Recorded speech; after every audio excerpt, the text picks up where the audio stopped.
It rarely happens all at once. It begins quietly, somewhere deep inside the nervous system, long before anyone else notices, long before you have words for what is happening.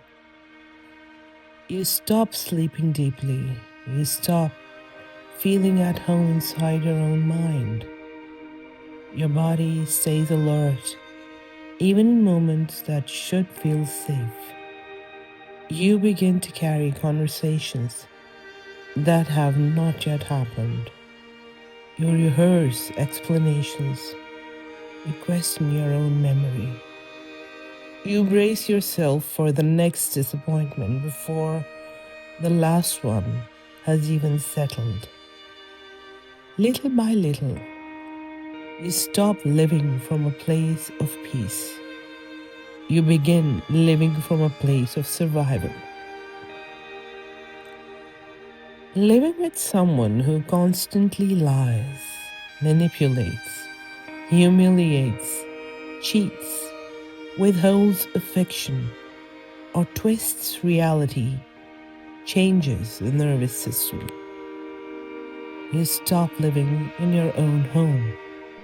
You begin living inside someone else's version of reality. Many people with deeply narcissistic or abusive traits provoke on purpose, not because they have lost control, because they want you to lose yourself. They push, they mock, they dismiss your pain, they lie when the truth is obvious. They deny conversations that happened only hours before. They rewrite history until you begin to question your own memory. Then they wait. They wait for the moment you finally raise your voice, the moment you cry, the moment you become overwhelmed. Because once you react, the attention shifts. Suddenly, your reaction becomes the story. Their months or years of manipulation disappear behind one moment of your pain.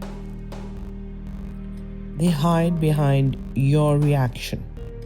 It becomes proof that you are too emotional, unstable, or the difficult one. Some even choose to provoke their partner in front of the children. They know that children rarely witness the hundreds of small humiliations, the lies, the betrayals, the emotional neglect, or the constant erosion that came before. The children only see the final moment. Their mother shouting, their mother crying, breaking down, and the abusive parent quietly steps back, allowing that single moment to define her. Sometimes, if a child instinctively stands beside the targeted parent, that child becomes a target too.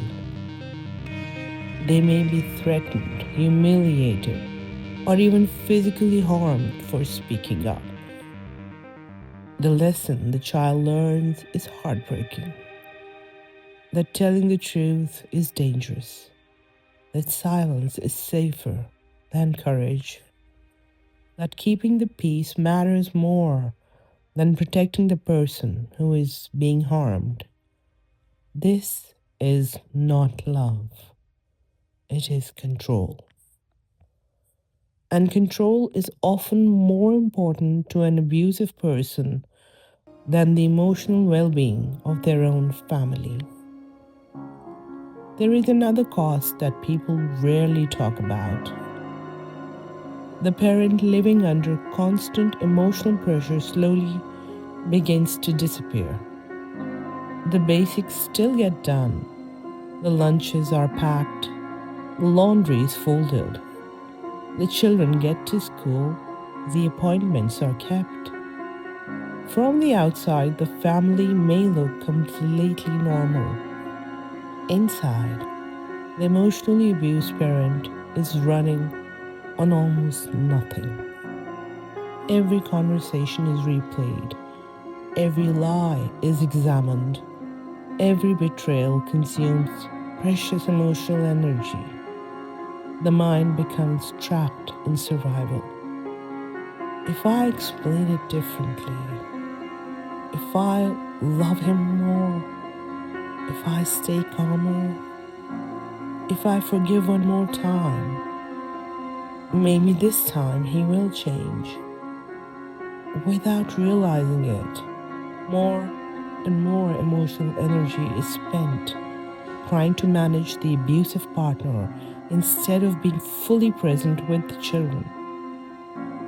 Not because the children are loved any less, but because emotional abuse leaves so little of a person behind. It steals attention, it steals joy, it steals concentration, it steals emotional availability. The greatest tragedy is that the children often experience that absence without ever understanding why. The basics get done, meals are prepared, school bags are packed, the house continues to function. But surviving is not the same as being emotionally present. A parent may long to laugh more, listen more, notice more, and simply be there for their children.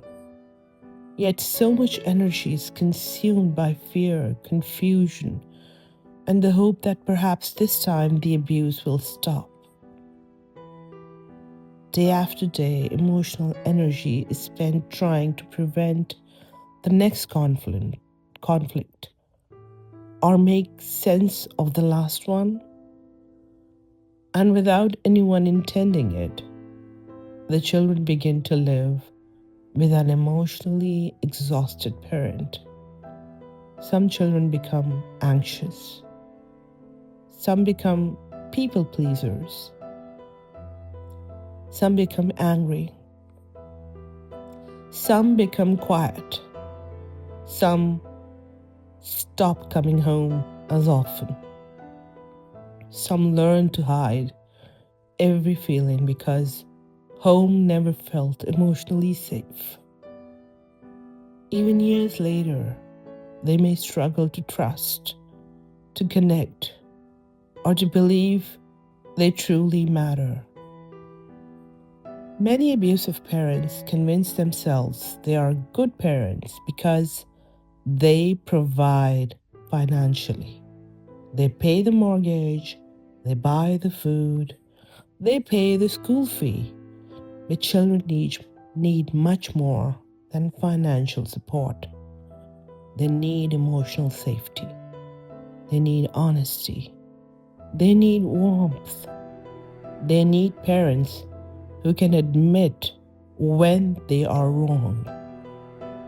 Someone who believes the world exists to serve them rarely asks, "What does my child need today?"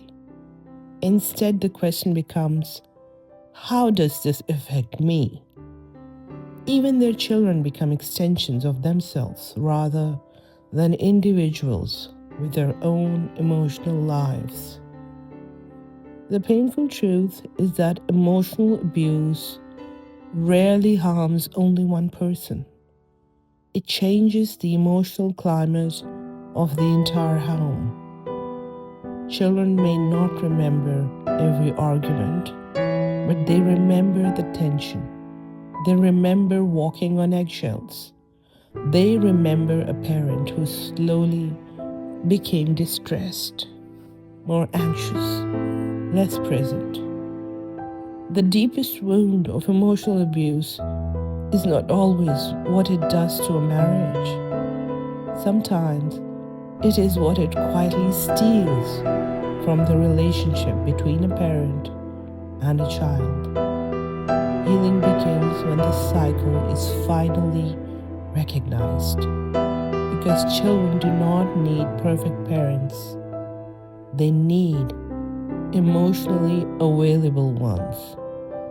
And sometimes the bravest thing a parent can do is stop trying to change the person who keeps creating the chaos and begin reclaiming the emotional safety that their children needed all